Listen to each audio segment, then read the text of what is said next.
Hello student, कैसे हो आप? How are you? उम्मीद करता हूँ आप बहुत अच्छे होंगे। मैं आपका दोस्त संदीप नारा एक नए वीडियो के साथ आपके सामने फिर से हाजिर हूँ। तो बेटा, पिछली क्लास में मैं पिछली कई क्लासों से मैं सीरीज चला रहा हूँ लाइफ प्रोसेस के एमसीक्यू की, और उम्मीद करता हूँ आपने देख लिया होगा। जिसने भी देख लिए और नोट डाउन कर लिए तो मैं उसकी गारंटी लेता हूँ मोर देन 95% की। बोर्ड एग्जाम में नवंबर में आ रहे हैं 10th क्लास के, तो उसी का आज मैं फाइनल बना रहा हूँ। क्विक रिवीजन के लिए 50 क्वेश्चन करवा रहा हूँ, तो ज़्यादा टाइम खराब ना करते हुए स्टार्ट करते हैं। Let's start. तो जो मेरे मोबाइल में है वही स्क्रीन पे आते रहेंगे, और आज मैं एक्सप्लेन नहीं करूँगा, सीधे आंसर बताता जाऊँगा, ताकि पिछले क्लास में जो मैंने करवाया है उसका पता लग सके कि आपको आया या नहीं आया। तो स्टार्ट करते हैं। पहला question, the chlorophyll in photosynthesis is used for absorption of light, breaking down of water molecule, no function, reduction of carbon dioxide. अब मैं ऑप्शन भी नहीं पढ़ूंगा, आपके स्क्रीन पे क्वेश्चन आ गया होगा, तो आप उसमें से देखें। मैं 2 सेकंड का टाइम लूंगा ताकि आप पहले मन में आंसर सोच लें, उसके बाद मैच करें ठीक है या नहीं। The chlorophyll in photosynthesis is used for, chlorophyll किसके लिए यूज होता है? एब्जॉर्प्शन ऑफ लाइट, सनलाइट को एब्जॉर्ब करता है। फर्स्ट का A. Second, protein after digestion are converted into, protein conversion के बाद किस में कन्वर्ट होते हैं? डाइजेशन के बाद किस में कन्वर्ट होते हैं? Amino acid. तो सेकंड का third, carbohydrates in the plant are stored in the form of, carbohydrate जो है प्लांट में किस फॉर्म में स्टोर होते हैं? स्टार्च की में। तो थर्ड का है second part B, starch. Fourth, main site of photosynthesis, leaf, stem, chloroplast, guard cell. इसमें लीफ भी है, स्टेम भी है, क्लोरोप्लास्ट भी है। बनाना में स्टेम भी होता है, लेकिन हमें तीनों में होता है। वो चूज करना है जो सबसे क्लोज हो।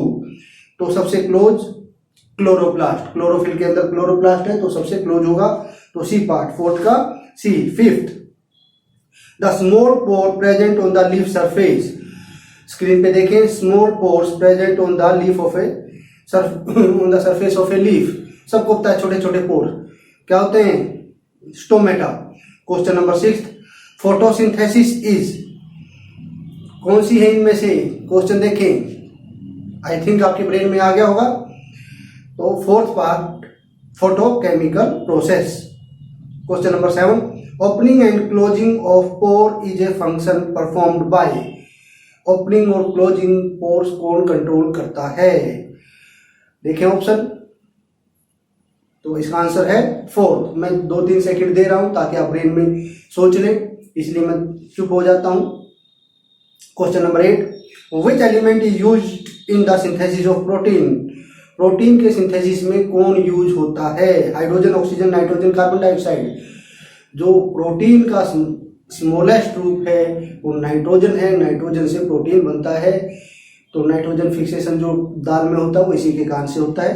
Question number 7, temporary finger like extension on amoeba are called, amoeba में फिंगर लाइक एक्सटेंशन को क्या बोलते हैं? सूडोपोडिया। देखो इसमें part C, pseudopodia. Question number 10, bile juice is secreted by, bile juice किसके थ्रू सिक्रेट होता है? डाइजेशन पूरा करवाया था, ऑप्शन देख लें, ऑप्शन देखने की भी जरूरत नहीं होगी, इतना इजी क्वेश्चन है। लीवर, तो इसमें लीवर देखेंगे, फोर्थ पार्ट लीवर। तो 10 क्वेश्चन हो गए हैं बेटे, और उम्मीद करता हूं कि 10 के 10 बहुत इजी है। जितने भी क्वेश्चन हैं ये सारे बोर्ड पॉइंट ऑफ व्यू से वेरी इंपॉर्टेंट है, नीट वाले के लिए भी इंपॉर्टेंट है, क्योंकि नीट का पेपर है वो एनसीईआरटी से ही सेट होता है। तो एनसीईआरटी को आपने क्रैक कर लिया, एनसीईआरटी को अच्छी तरह समझ लिया, इसका मतलब नीट भी क्लियर हो गया। तो वही बच्चे भी इस पे ध्यान देंगे। क्वेश्चन तो हजारों बनते हैं, लाखों बनते हैं, लेकिन एक सिलेबस होता है, तो जो हमारी एनसीईआरटी में दे रखा है उसके ऊपर ही बाउंड रहेंगे, तो आपका पेपर इजीली निकल जाएगा। कोई भी पेपर है, हर पेपर एनसीईआरटी से ही बनता है। तो next question number 11, which of the juices is secreted bye pancreas, कौन सा पैंक्रियाज के से रिलीज होता है? Trypsin, pepsin, Byju's, both first and second. तो इसमें ट्रिप्सिन जो है वो पेंक्रियास से निकलता है। पेंक्रियास से ट्रिप्सिन और अमाइलेज, पेंक्रियाटिक अमाइलेज निकलता है। अमाइलेज ऑप्शन नहीं दिया तो जो 11th है उसका फर्स्ट हो जाएगा।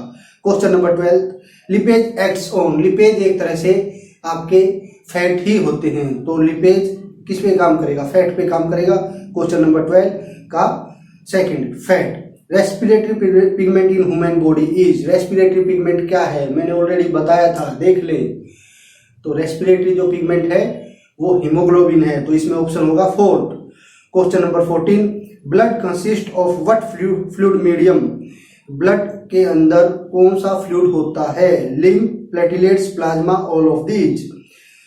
बच्चे इसमें कंफ्यूज हो सकते हैं, प्लेटिलेट्स और प्लाज्मा दोनों ब्लड के पार्ट हैं, लेकिन उन्होंने फ्लूइड पूछा है, फ्लूइड लिक्विड। तो फ्लूइड जो है वो प्लाज्मा होगा, क्योंकि उसके अंदर 90% वाटर होता है। तो ऑल ऑफ दीज नहीं होगा, इसका थर्ड पार्ट हो जाएगा 14th का थर्ड, प्लाज्मा। तो 14 क्वेश्चन हो गए हैं, तो 15 पे चलते हैं। 15 क्वेश्चन आपकी स्क्रीन पे आ गया होगा। The mode of nutrition found in fungi is. Fungi किसका एग्जाम्पल है? पैरासाइटिक का है, होलोजोइक का है, आपका सेप्रोट्रोपिक का है, ऑटोट्रोप का है, किसका है? तो फंजाई है वो सेप्रोट्रोप का है, तो इसका 4th हो जाएगा। Question number 16, the internal cellular energy reservoir in autotroph is. Plant में, ऑटोट्रोप में इंटरनल एनर्जी रिजर्वर कौन सा होता है? तो fatty acid, protein, starch, glycogen. ध्यान दें, ऑटोट्रोप जो अपना खाना बनाते हैं ग्लूकोज की फॉर्म में बनाते हैं, लेकिन ग्लूकोज ज़्यादा दिन तक स्टोर नहीं रह सकता, खराब हो जाएगा, इसीलिए उसको कन्वर्ट कर दिया जाता है स्टार्च में। जहाँ भी प्लांट की बात आए तो एनर्जी हमेशा स्टार्च की फॉर्म में स्टोर होगी, इस बात को याद रखना है। तो next question, question number 17, the moment of food in phloem is called. Leaf में फूड बनता है, फ्लोएम उसको एक जगह से दूसरी जगह ले जाता है। मैं ऑलरेडी बता चुका हूँ, मैं कुछ बात इसलिए बता रहा हूँ जब तक आपके स्क्रीन पे क्वेश्चन आप मन में आंसर सोच लें। तो इसका आंसर हो जाएगा ट्रांसलोकेशन। उस प्रोसेस को बोलते हैं ट्रांसलोकेशन। देखो इसमें कौन सा है, फर्स्ट पार्ट ही ट्रांसलोकेशन दे रखा है। तो इसमें बेटे आधी चीज तो ऐसी हैं जो आपको ऑप्शन देखने की जरूरत भी नहीं है।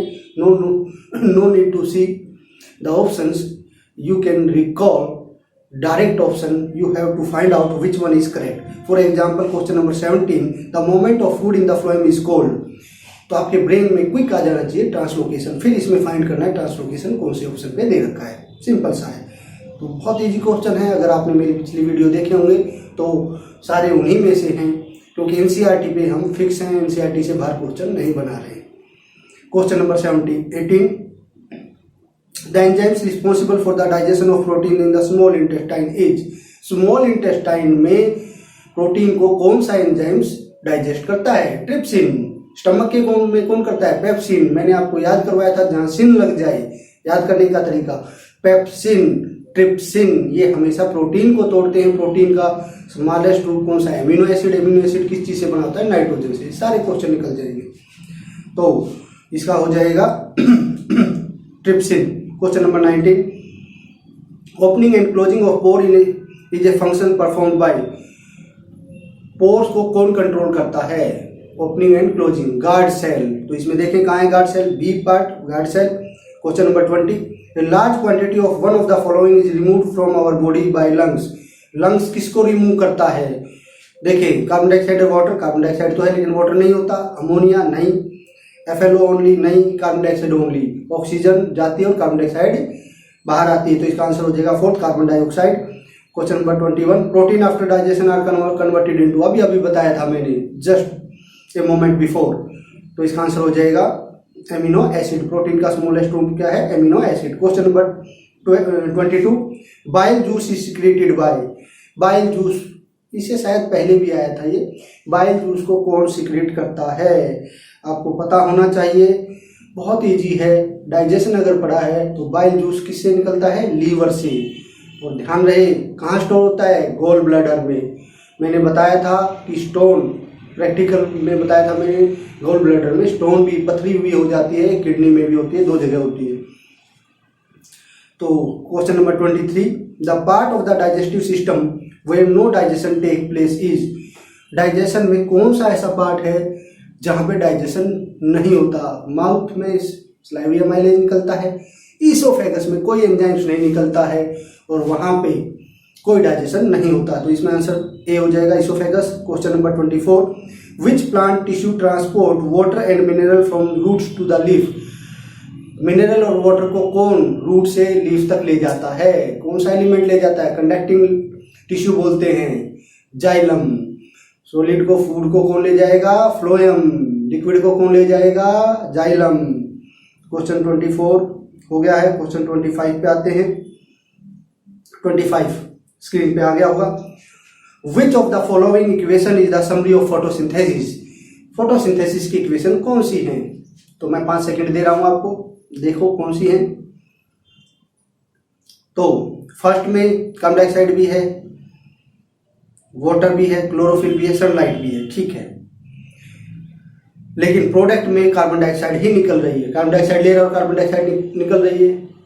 कार्बन डाइऑक्साइड प्लांट लेता है और ऑक्सीजन छोड़ता है जो हमारे लिए जरूरी है, तो फर्स्ट नहीं हो सकता। सेकंड में क्लोरोफिल नहीं दे रखा, थर्ड में सनलाइट नहीं दे रखा, फोर्थ पे बचता है क्लोरोफिल भी दे रखा है, सनलाइट दे रखा है और ऑक्सीजन निकल रही है, तो आंसर हो जाएगा फोर्थ। तो इजी था, कंफ्यूज नहीं होना है। Question number 26, which is the correct sequence of body part in the women alimentary canal. 5 second दे रहा हूं, देखें कौन सा होगा। पूरा मैंने करवा रखा है याद, डाइजेशन भी समझाया था, तो इसमें से कौन सा होगा देखें। तो आई थिंक क्वेश्चन नंबर 26 का आंसर आ गया होगा। C, mouth, oesophagus, stomach, small intestine, large intestine. First वाले में पहले लार्ज इंटेस्टाइन दे रखा है इसलिए गलत है, ठीक है। सेकंड में स्टमक पहले आ गया, गलत है। फोर्थ में भी स्टमक पहले आ गया, गलत है, तो आंसर सी हो जाएगा। इसके बाद क्वेश्चन नंबर 27 पे चलते हैं।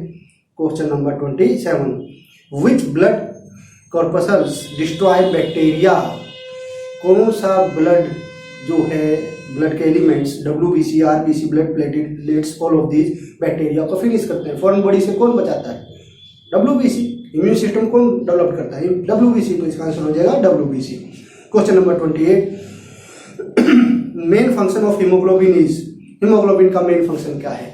ट्रांसपोर्ट ऑफ या गैसियस एक्सचेंज भी बोल देते हैं, ट्रांसपोर्ट ऑफ ऑक्सीजन। तो इसमें आंसर देख ले, तो सी पार्ट हो जाएगा, ट्रांसपोर्ट ऑफ ऑक्सीजन। तो चलते हैं क्वेश्चन नंबर 29 पे, बोर्ड पे आ गया होगा, स्क्रीन पे आ गया होगा। क्वेश्चन नंबर 29, आर्टरीज है, आर्टरीज के बारे में मैंने बताया था कि लेफ्ट वेंट्रिकल जो है अरोटा के थ्रू पूरी बॉडी में ब्लड को सेंड करता है, तो वहां पे आर्टरी जो है उसकी वॉल मोटी होती हैं ताकि उसमें प्रेशर से जा सके, और इसीलिए उसमें वॉल भी नहीं होते। तो क्वेश्चन नंबर 29, आर्टरीज है थिक वॉल, तो फर्स्ट और बी में ही दे रखा है, ए और बी में थिक वॉल, सी और डी तो है ही नहीं, थिन तो मतलब ही खत्म। तो ए में है विदाउट वॉल्स और विद वॉल्स, तो विदाउट वॉल्स, नहीं तो स्पीड कम हो जाएगी, तो 29 का A. Question number 13, during respiration energy stored in the form of, कई बार बता चुके हैं, एटीपी की फॉर्म में, एडिनोसाइन ट्राइफॉस्फेट, इसकी फुल फॉर्म भी आ जाती है एटीपी, एडिनोसाइन ट्राइफॉस्फेट। तो 30 का बी पार्ट। तो क्वेश्चन नंबर 30 हो गए हैं। तो अब देखते हैं, अभी तक मुझे ये बताएं बेटे कि आपको जितने मैंने करवाए उसमें से आपका स्कोर क्या है। मैं तो करवा ही रहा हूँ, क्या 30 में से आपके 20-25 निकल रहे हैं या 30 में से 30 निकल रहे हैं?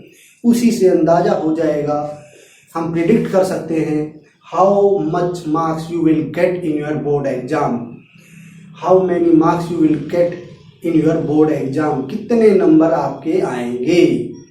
तो अभी से पढ़ोगे तो इजीली हर चैप्टर का मैं सीरीज निकालूंगा। पिछली बार मैंने आपके इस चैप्टर का तो सब कुछ करवा दिया है या फाइनल कर रहे हैं, उसके बाद फिर नेक्स्ट चैप्टर पे चलेंगे।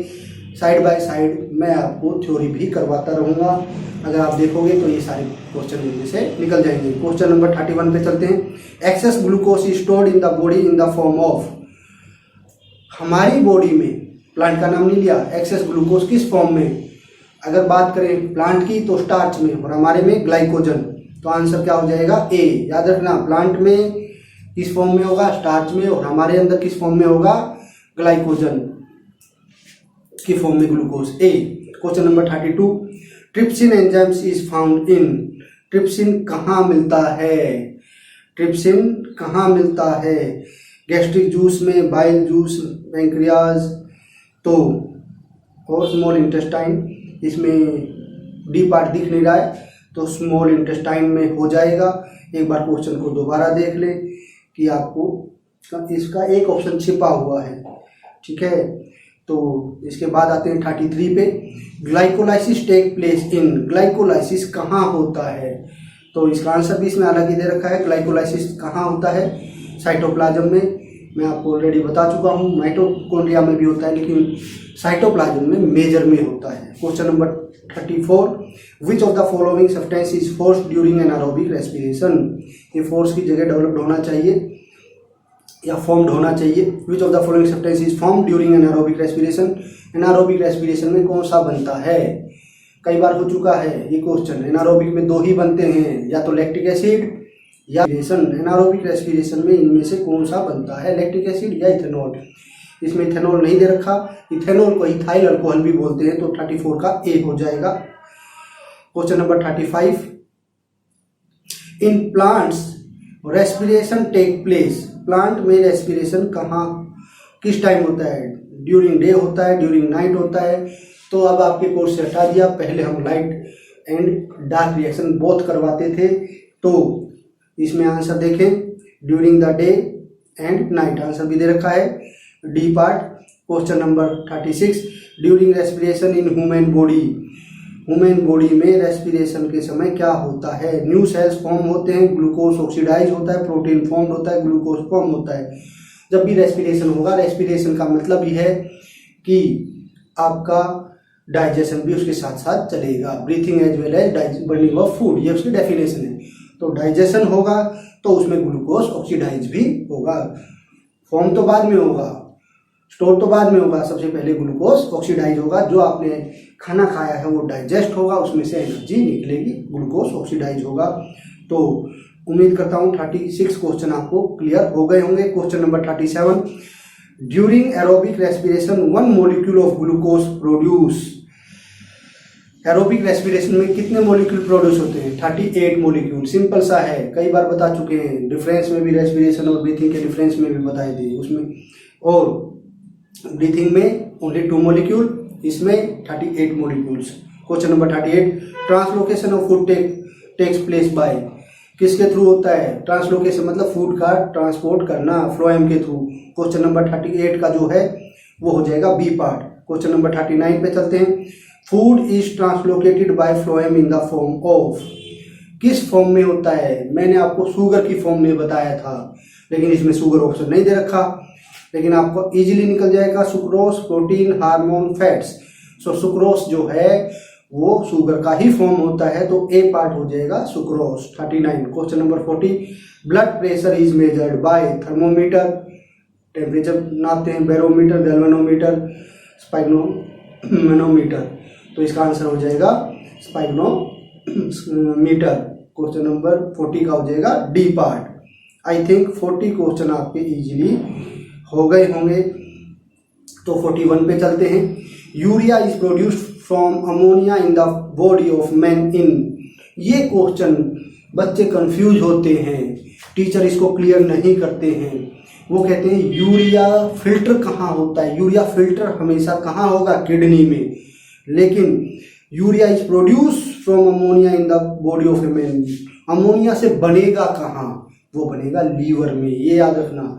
बच्चे मेरे पास आते हैं, वो प्रोड्यूस तो वर्ड बोलते नहीं, वो क्या बोलते हैं सर किडनी में, किडनी में क्या फिल्टर होगा, प्रोड्यूस होगा, फिल्टर होता है, बनेगा कहाँ, प्रोड्यूस कहाँ होगा, लीवर में, याद रखना। ये क्वेश्चन आ जाता है, तो इसका आंसर हो जाए ए पार्ट लीवर, किडनी नहीं लगाना है, प्रोड्यूस आ जाए तो, ठीक है। तो इसके बाद क्वेश्चन नंबर कौन सा था, ये था 41, तो 42 पे चलते हैं। Question number 42, leaf like cartilaginous structure hanging in oesophagus is called, oesophagus में कार्टिलेजिनियस स्ट्रक्चर क्या होता है? जो ग्लोटिस के ऊपर एक लेयर होती है, कार्टिलेजिनस मतलब जिसके अंदर हड्डी ना हो, जैसे कान का ये हिस्सा है लोबी, तो वो होगा epiglottis, B part. Question number 43, unoxidised blood is circulated through pulmonary arteries into. Unoxidised का मतलब क्या है? डीऑक्सीजनेटेड ब्लड जो है circulated through pulmonary arteries into. Pulmonary arteries deoxygenated blood को कहाँ लेके जाते हैं? लंग्स में लेके जाते हैं। कितनी आर्टरीज होती हैं? 2 होती हैं। पूरा समझाया था मैंने इस हार्ट के ऊपर, तो मैंने 15 क्वेश्चन और पूरा एक्सप्लेन किया था। Very easy question. Question number 43 का लंग्स, बी पार्ट। तो क्वेश्चन नंबर 44 पे चलते हैं। Question number 44, the number of milk teeth present in human are. जब बच्चा पैदा होता है तो उसके छोटे छोटे दांत होते हैं, वो एज के साथ वो टूटते चले जाते हैं, उनको मिल्क टीथ कितने होते हैं? 20, 24, 28, 32।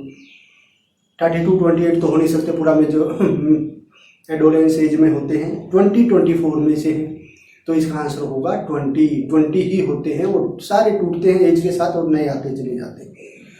तो question number 45, the length of oesophagus in human being is. हम 25 सेंटीमीटर याद करवाते हैं, लेंथ जो 25 सेंटीमीटर होती है। तो इसमें देखिए 25 के नियर अबाउट क्या है? 25.30 सेंटीमीटर। ठीक है, पॉइंटों में याद करने की जरूरत नहीं है, उसी से आपका अंदाजा हो जाएगा, सिर्फ आपको प्रिडिक्ट करना है। और एवरेज होती है, ये एक्यूरेट नहीं होती, किसी की गर्दन छोटी है किसी की बड़ी होती है, और 18 प्लस के बाद नापी जाती है, छोटे बच्चे की नहीं मेजर करते हम। तो क्वेश्चन नंबर 46 पे चलते हैं। Question number 46, muscles contraction of alimentary canal is called. पहले भी कई बार आ चुका है, जब हम खाना स्वेलो करते हैं, फूड माउथ में रखा, स्वेलो किया, तो ऐसे नहीं है चला गया, तो हमारी रिदमिक कॉन्ट्रैक्शन होती है, उसको बोलते हैं क्या? Peristaltic moment. तो इसमें बी पार्ट दे रखा है, तो क्वेश्चन नंबर 46 का B. Question number 47, pure blood is taken to various part of body by. सबसे लंबी आर्टरीज के थ्रू, किसके थ्रू? आंसर देख लिया होगा, ब्रेन में सोच लिया होगा, अरोटा, डी। बहुत इंपॉर्टेंट क्वेश्चन है और अच्छा भी है। तो क्वेश्चन नंबर 48 पे चलते हैं। C shaped structure of alimentary canal is. Alimentary canal का सी शेप्ड, देखें C shaped structure of alimentary canal is. अब इसमें 2 कंफ्यूजन है, ये क्वेश्चन थोड़ा सा कंफ्यूजन है। Stomach, duodenum, oesophagus, vermiform, appendix. Vermiform और इसोफेगस तो होते नहीं, प्रॉब्लम आती है स्टमक और ड्यूडिनम में। कई बुकों में जो स्टमक है, जे शेप तो हम पढ़ाते हैं, सी शेप भी दे रखा है और इसमें सी शेप भी पूछा है, और ड्यूडिनम जो है एलिमेंट्री कैनाल में तो पूरा आ जाता है। एलिमेंट्री कैनाल में माउथ से लेके एनस तक आ जाता है। कई बुक में स्टमक को भी सी शेप लिख रखा है, हम जे शेप पढ़ाते हैं, और ड्यूडिनम जो है वो प्योर सी शेप का ही होता है।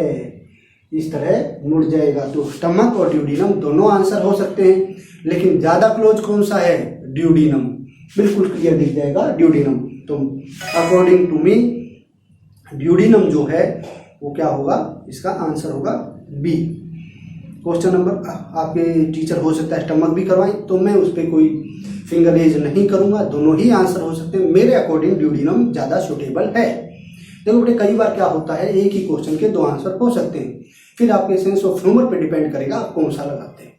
ठीक है, तो ऐसे क्वेश्चन देने नहीं चाहिए हालांकि, तो स्टमक को तो जे शेप ही याद करवाएं तो ज़्यादा बेटर है। Question number 49, the kidney in human beings are a part of synthesis for. Kidney in human being are a part of system for nutrition, respiration, excretion और ट्रांसपोर्टेशन। किडनी इनमें से किसका है? मेन फंक्शन किडनी का क्या है? Filtration. Nephron से बनी होती है फिल्ट्रेशन करेगा किसको? एक्सक्रीटरी प्रोडक्ट को, जो हमारे लिए टॉक्सिक हैं। तो इसका आंसर हो जाएगा C part, excretion. Last and final question number 50 करते हैं। तो अब मुझे ये बताएं कि जो मैंने अभी तक करवाए हैं वो आपको समझ आया या नहीं आया, क्योंकि अब लास्ट क्वेश्चन पे चल रहे हैं। ज़्यादा टाइम नहीं लिया ये क्वेश्चन करते हुए, उम्मीद करता हूँ सारी ये प्रैक्टिस कर लिए काफ़ी कुछ, और इनमें अगर 50 के 50 आपने कर लिया, इसका मतलब आपका टॉपिक बिल्कुल क्लियर है, आप आगे बढ़ सकते हैं। हजारों क्वेश्चन बन सकते हैं, लेकिन जो आपके एनसीईआरटी के अकॉर्डिंग यही बनते हैं। 11th 12th दे दिए और आपको सर ये नहीं हो रहा, जो आपकी एनसीईआरटी में दे ही नहीं रखा और उसको आप कर रहे हो, तो आप तो कंफ्यूज हो गए। कहाँ से करोगे आप? पढ़ाई की कोई लिमिट थोड़ी ना, और उससे हायर स्टैंडर्ड की, और 12th की बुक भी पढ़ ली हो किसी ने, फिर एमएससी बीएससी का दे दिया, फिर क्या करोगे? एमबीबीएस का दे दिया, फिर क्या करोगे? तो आप फिक्स हो जाएं एनसीईआरटी पे, और उसी में से आपका पेपर सेट होगा। Last and final question number 20, right full form of ATP. ATP की फुल फॉर्म स्क्रीन पे आ गया होगा। थोड़ी देर पहले मैंने बताई थी, एडिनोसाइन ट्राईफॉस्फेट, एडिनोसाइन ट्राईफॉस्फेट। तो इसमें बी ऑप्शन हो जाएगा, सी हो जाएगा, एडिनोसाइन ट्राईफॉस्फेट। उम्मीद करता हूँ सारा का सारा आपको समझ आ गया होगा। तो अगर आपको इससे फायदा हो रहा है, आप देख रहे हो, कुछ कर रहे हो, तो बेटे मेरे चैनल को लाइक सब्सक्राइब जरूर कर दें, सब्सक्राइब तो जरूर ही कर दें, और बेल बटन पे हिट कर दें।